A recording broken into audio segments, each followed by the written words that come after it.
كتب عليكم الصيام كما كتب على الذين من قبلكم لعلكم تتقون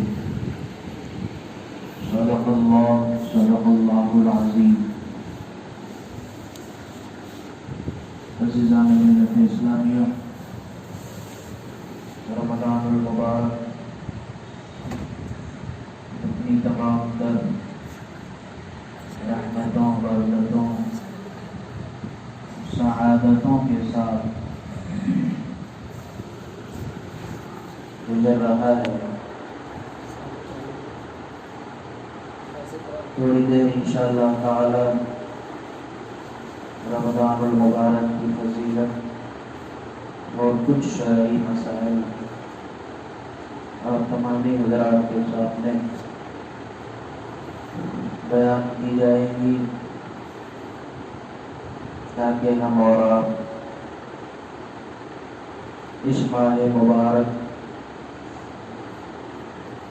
کے قدر و احترام کی کوشش کر سکیں. اللہ تعالیٰ نے فرمایا، اے ایمان والو،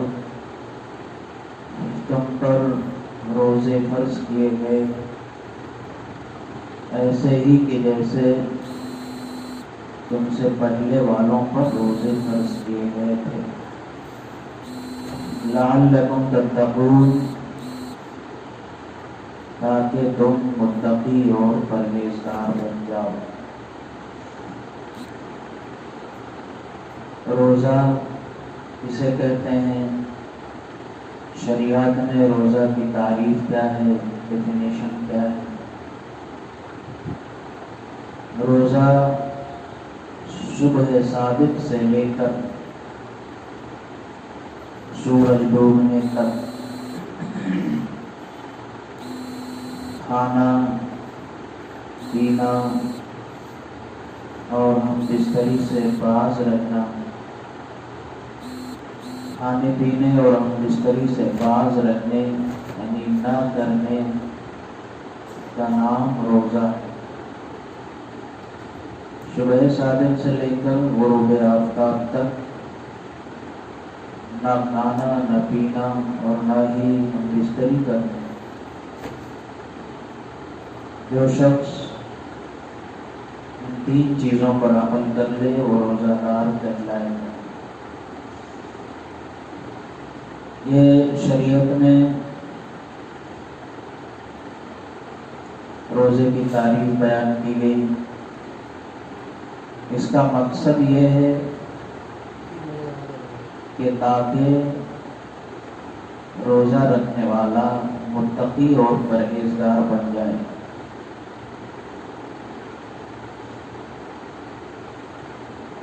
یہ عبادت بہت پرانی ہے، جیسا کہ اس آیت کریمہ میں کہا گیا کہ جیسا تم سے پہلے لوگوں پر فرض کیا گیا تھا. یعنی روزہ جس طرح سے ہمارے اور آپ کے اوپر فرض ہے، ایسے ہی یہ ہم سے پہلے لوگوں پر بھی فرض تھا. اور اس کا مقصد صرف یہ ہے کہ روزہ رکھنے والا متقی بن جائے، پرہیزگار بن جائے، گناہوں سے بچ جائے. رمضان المبارک کا روزہ 10 شعبان 2 ہجری میں فرض ہوا. یعنی روزے کی جو پہلی آیت نازل ہوئی جس میں روزہ رکھنے کا حکم دیا گیا، مدینہ شریف میں اللہ کے نبی صلی اللہ علیہ وسلم جب تشریف لائے سن 2 ہجری میں یہ روزہ فرض ہوا. روزے میں صبح صادق سے لے کر غروب آفتاب تک کھانے پینے سے باز رہنا ہے. یہ اصطلاحی روزہ ہے اور اللہ تعالیٰ نے قرآن پاک میں فرمایا وَأَمَّا مَنْ خَافَ مَقَامَ رَبِّهِ وَنَهَى النَّفْسَ عَنِ الْهَوَىٰ. آیت کا مفہوم بیان کرنے سے پہلے یہ بتا دوں کہ روزہ ایک باطنی عبادت ہے جو صرف اور صرف بندہ اور اللہ کے درمیان ایک راز ہے کہ روزہ رکھنے والا جانتا ہے کہ میں روزہ ہوں، اور یا تو اس کا رب جانتا ہے کہ یہ میرا بندہ روزہ ہے۔ اس کے برخلاف اور بھی جو عبادتیں ہیں، مثلا نماز ہے، جو کوئی نماز پڑھتا ہے تو ہم اسے دیکھتے ہیں کہ وہ نماز پڑھ رہا ہے، رکوع کر رہا ہے، سجدے کر رہا ہے، لیکن روزہ ایک ایسی عبادت ہے کہ ہم کنفرمیشن کے ساتھ کسی کو یہ نہیں کہہ سکتے کہ یہ بندہ روزہ ہے، کیونکہ ہو سکتا ہے کہ وہ گھر میں کھا پی کر کے آیا ہو، تنہائی میں کھا لے پی لے، اسی لیے یہ باطنی عبادت ہے۔ بندہ جانتا ہے کہ میں روزہ ہوں، اور یا تو اس کا رب جانتا ہے کہ وہ روزہ ہے۔ دیگر عبادتوں پر اللہ تعالیٰ نے بہت سارے ثواب کا ذکر فرمایا ہے، لیکن روزے کے تعلق سے اللہ تعالیٰ نے یہ ارشاد فرمایا ہے، حدیث قدسی ہے کہ روزہ میرے لیے ہے اور میں ہی روزے دار کا بدلہ ہوں۔ حضرت عبداللہ بن مسعود رضی اللہ تعالیٰ عنہ سے روایت ہے، رسول اللہ صلی اللہ علیہ وسلم نے فرمایا، اے نوجوانوں، جو تم میں سے کوئی استطاعت رکھتا ہے نکاح کی، وہ نکاح کر لے، اور جو نکاح کی استطاعت نہیں رکھتا ہے وہ روزہ رکھے، کیونکہ روزہ شہوتوں کو ختم کرنے والا ہے۔ یعنی اس میں روزے کا ایک فائدہ یہ ذکر کیا گیا کہ روزہ رکھنے سے آدمی اپنے نفس پر، اپنی شہوت پر، اپنے آپ پر قابو پا لیتا ہے، اپنی خواہشات پر قابو پا لیتا ہے، اور یہ چیز اللہ تعالیٰ کو بہت پسند ہے، کیونکہ جس نے اپنے نفس پر قابو پا لیا، اللہ سے ڈر گیا، اس کے تعلق سے قرآن پاک میں ہے کہ جو اپنے رب سے ڈرے اور اپنے نفس پر قابو پا لے، اس کے لیے جنت اس کا ٹھکانہ ہے۔ روزہ آگے ارشاد ہو رہا ہے، ایام معدودات، گنتی کے چند دن ہیں، یعنی 30 دن ہے یا 29 دن ہے۔ کچھ لوگوں کو اس میں چھوٹ بھی دی گئی ہے، فمن کان منکم مریضا او علی سفر فعدۃ من ایام اخر، کہ اگر کوئی تم میں سے بیمار ہے یا کوئی مسافر ہے تو اس شخص پر حالت مرض میں یا حالت سفر میں روزہ نہ رکھنے کی چھوٹ ہے، لیکن بعد میں اسے اس کی قضا کرنا ہے۔ عزیزان ملت اسلامیہ، یہ 30 دن یا 29 دن جو بھی ہیں، اس میں ہمیں ایسا نہیں لگنا چاہیے کہ یہ بہت زیادہ ہے، بلکہ یہ سوچنا چاہیے کہ اللہ تعالیٰ نے جب ہمیں اس نے 11 مہینے کھلایا پلایا، 11 مہینے ہم نے اپنی آزادی کے ساتھ کھایا پیا، تو اگر وہ صرف اور صرف 1 ماہ میں، وہ بھی صرف دن کے وقت میں ہم سے یہ مطالبہ کر رہا ہے کہ ہم کھانے پینے سے باز رہیں، تو اس میں کوئی گھبرانے کی ضرورت نہیں ہے، بلکہ اس میں خود ہمارا ہی فائدہ ہے، جسمانی بھی فائدہ ہے اور روحانی بھی فائدہ ہے، دنیاوی بھی فائدہ ہے اور اخروی یعنی آخرت کا بھی فائدہ ہے۔ ایک مسئلہ ہے کہ جو کوئی بیمار ہو اس کے لیے روزہ نہ رکھنے کی چھوٹ ہے، لیکن بعد میں وہ اس کی قضا کرے۔ اسی طرح سے حیض و نفاس والی عورت، وہ بھی روزہ نہیں رکھے گی، لیکن بعد میں اس روزے کی قضا کرے گی۔ یعنی وہ عورتیں جن کو ماہانہ عذر لاحق ہوتا ہے، اس مہینے میں بھی انہیں عذر لاحق ہو تو وہ ان حالتوں میں روزہ نہ رکھیں اور بعد میں اس کی قضا کریں۔ نماز کی قضا ان کے لیے نہیں ہے لیکن روزے کی قضا ہے۔ آیت کریمہ میں فرمایا گیا جو تم میں سے بیمار ہو اس کے لیے رخصت ہے، اور جو تم میں سے مسافر ہو اس کے لیے بھی رخصت ہے۔ مرض کیسا ہونا چاہیے؟ آج کل ہر آدمی مرض کا بہانہ بنا کر اپنے آپ کو روزے سے باز رکھنے کی کوشش کر رہا ہے تقریباً،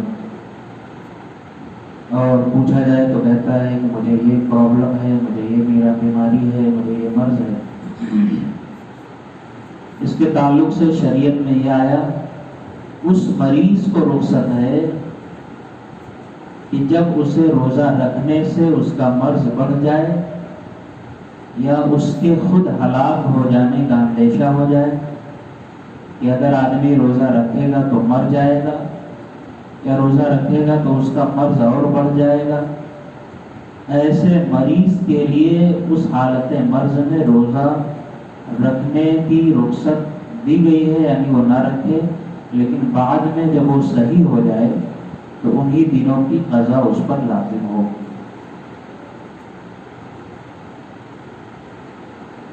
اب کیسے پتہ چلے گا کہ یہ مرض بڑھ جا رہا ہے روزہ رکھنے سے، یا اس مرض میں آدمی ہلاک ہو جائے گا؟ اس تعلق سے رد المختار میں، جو کہ فقہ کی ایک بہت بڑی کتاب ہے، اس میں فرمایا گیا کہ اس میں صرف وہم و گمان کی بنیاد پر فیصلہ نہیں کیا جائے گا، بلکہ ضروری ہے کسی ماہر ڈاکٹر نے اسے بتایا ہو یا کسی پرانے تجربے سے یہ بات ثابت ہو۔ دو چیزیں ہیں، کسی ماہر ڈاکٹر نے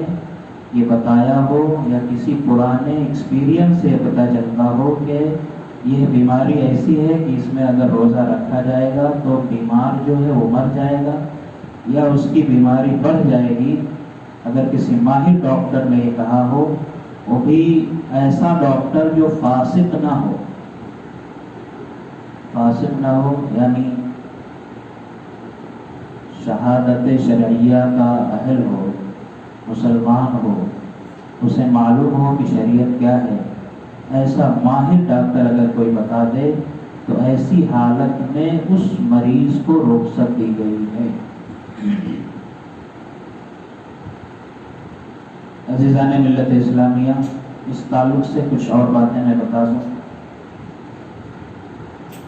حاملہ عورت یعنی جس عورت کے پیٹ میں بچہ ہے، پریگننسی کی حالت میں جو عورتیں ہیں یا وہ عورتیں جو دودھ پلا رہی ہیں، اگر وہ بھی روزہ رکھنے سے انہیں یہ اندیشہ ہو کہ ان کے بچے کی جان چلی جائے گی یا ان کا بچہ بیمار ہو جائے گا،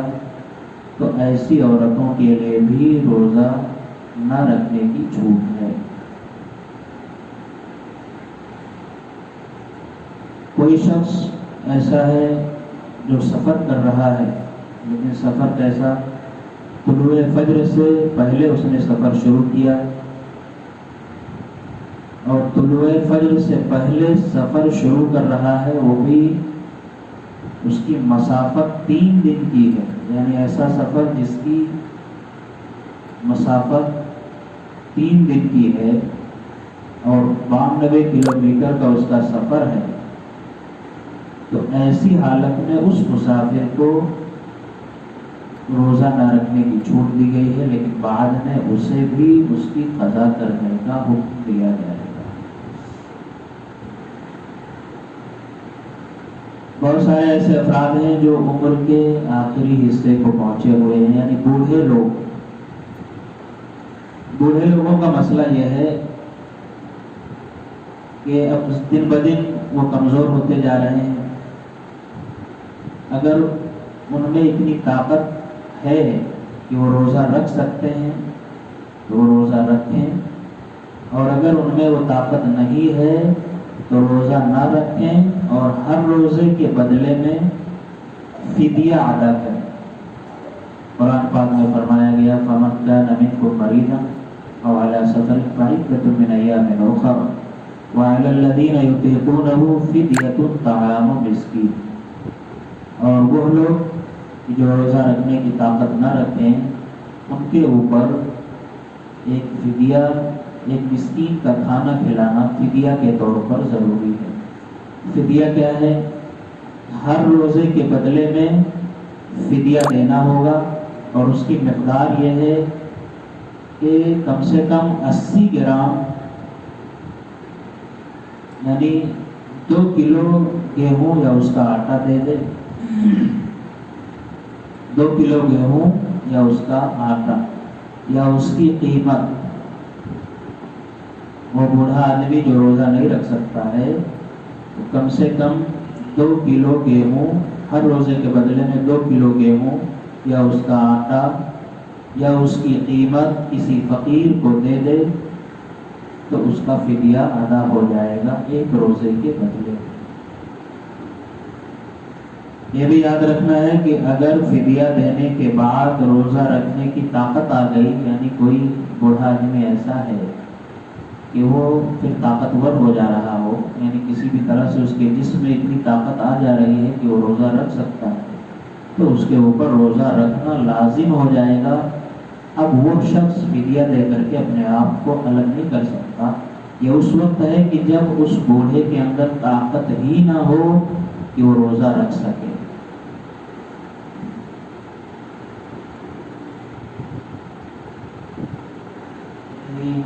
افسوس کے ساتھ یہ بات کہنے جا رہا ہوں، یہ بوڑھے لوگوں کا مسئلہ بیان کیا جا رہا ہے۔ یہاں حال یہ ہے کہ بہت سارے نوجوان طاقت قوت رکھتے ہوئے بھی ہٹے کٹے چلنے پھرنے والے محض اس ڈر سے روزہ نہیں رکھ رہے ہیں کہ کہیں ان کی صحت گھٹ نہ جائے، کہیں وہ بیمار نہ ہو جائیں۔ انہیں یاد رکھنا چاہیے کہ یہ جو صحت ہے، تندرستی ہے، باڈی ہے، یہ جو جسم میں طاقت ہے، یہ صرف اور صرف اللہ کی دی ہوئی ہے۔ تو جس طرح سے وہ میرا رب ہمیں طاقتور رکھنا جانتا ہے، ایسے ہی وہ رب اس کی مشیت جب ہوگی تو وہ ان طاقتوں کو چھین بھی لے گا، جسم سے قوت سلب بھی ہو جائے گی، ختم ہو جائے گی۔ یہ سب کچھ اللہ کی مرضی پر ہے، اس لیے یہ سوچ کر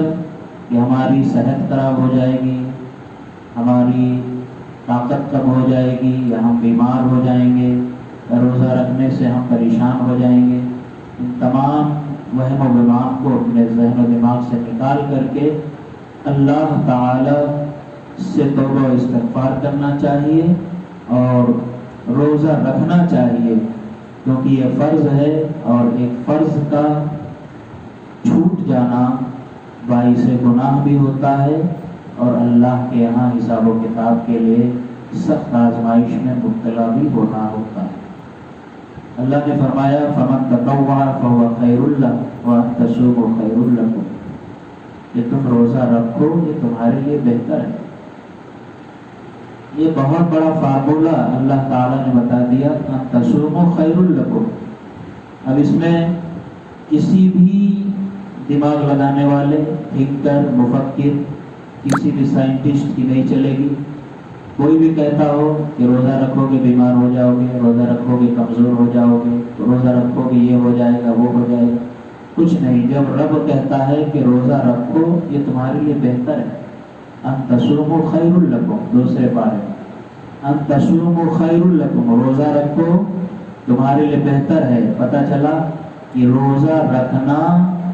یہ ہم سب کے لیے بہتر ہے، ہماری صحت کے لیے بہتر ہے، ہمارے جسم کے لیے بہتر ہے، ہماری روح کے لیے بہتر ہے، ہماری آخرت کے لیے بہتر ہے۔ اس لیے روزہ رکھا جائے، اور محض شبہے کی بنیاد پر، وہم و گمان کی بنیاد پر یہ سوچ کر کے کہ ہماری باڈی کمزور ہو جائے گی، ہم کمزور ہو جائیں گے، ہمیں بیماری لاحق ہو جائے گی، ان تمام کو بہانہ بنا کر روزہ نہ چھوڑا جائے، کیونکہ یہ فرض ہے اور اس کا ثواب بہت زیادہ ہے۔ اس کے کچھ طبی فوائد بھی جو میڈیکل سائنس ثابت کرتی ہے کہ روزہ رکھنے سے لیور کی جتنی بھی تکلیفیں ہیں وہ سب ٹھیک ہو جاتی ہیں، ڈائجیشن کا سسٹم بہتر ہو جاتا ہے۔ روزہ شوگر لیول، کولیسٹرول اور بلڈ پریشر میں بہت ہی مفید ہے۔ جن لوگوں کو ان چیزوں کا مسئلہ ہے وہ ضرور روزہ رکھیں۔ اور سب سے بڑی بات یہ بھی میڈیکل سائنس ثابت کر چکی ہے کہ روزہ رکھنے سے ہارٹ اٹیک کا خطرہ بھی کم ہو جاتا ہے۔ روزے کے دوران خون کی مقدار میں کمی ہو جاتی ہے، اس کی وجہ سے دل کو انتہائی آرام پہنچتا ہے۔ روزے سے جسمانی کھنچاؤ، ڈپریشن، نفسیاتی امراض، ان تمام چیزوں کا خاتمہ ہو جاتا ہے۔ اوبیسٹی یعنی موٹاپا روزہ رکھنے سے کم ہو جاتی ہے، اور جو فاضل چربی ہے، کولیسٹرول ہے، وہ بھی نارمل ہو جاتی ہے۔ اور یہ بھی بات ثابت ہو چکی ہے کہ روزہ رکھنے سے بے اولاد خواتین، یعنی وہ عورتیں جن کے یہاں لڑکے کی یا کسی اولاد کی کمی ہے، اولاد نہیں ہو رہی ہے، ان کے لیے روزہ رکھنا، اولاد ہونے کے امکانات روزہ رکھنے سے بڑھ جاتے ہیں۔ جب اتنے سارے فائدے ہیں جو کہ جس ظاہری فائدے ہیں، تو سوچیے کہ اس کا باطنی فائدہ کتنا ہوگا اور اخروی فائدہ کتنا ہوگا۔ حدیث پاک میں ہے یہی روزہ بندے اور جہنم کے درمیان آڑ بن جائے گا، آ کر کے بیچ میں حائل ہو جائے گا اور کہے گا اے اللہ، اس نے تیری رضا کے لیے روزہ رکھا ہے، تو اسے جہنم سے آزاد فرما دے۔ عزیزان ملت اسلامیہ، انہی چند مسائل کے ساتھ میں آپ تمامی حضرات سے ریکویسٹ کرتا ہوں کہ روزہ ضرور رکھیں، عبادت کریں، اپنے گھر میں رہیں اور کثرت کے ساتھ اس مہینے کا ادب و احترام کریں۔ ایک بات اور ضروری ہے کہ لاکھ سمجھانے کے باوجود بھی کچھ لوگ نہیں مانتے ہیں اور اس ماہ مبارک کا احترام نہیں کرتے ہیں۔ تو میں ان سے صرف یہ کہوں گا کہ اللہ تعالیٰ کا فرمان ہے، ہمارا کام ہے بتانا، لیکن اس کے خلاف اگر کچھ لوگ اتنے جری اور بے بات ہو جاتے ہیں کہ سڑکوں پر کھلے عام کھانے پینے کی عادت ڈالے ہوئے ہیں، کسی کے سامنے بھی پانی پی لیتے ہیں، کسی کے سامنے بھی سڑکوں پر کہیں بھی کھڑے ہو کر کچھ بھی کھاتے پیتے رہتے ہیں، ایسے لوگوں سے اتنی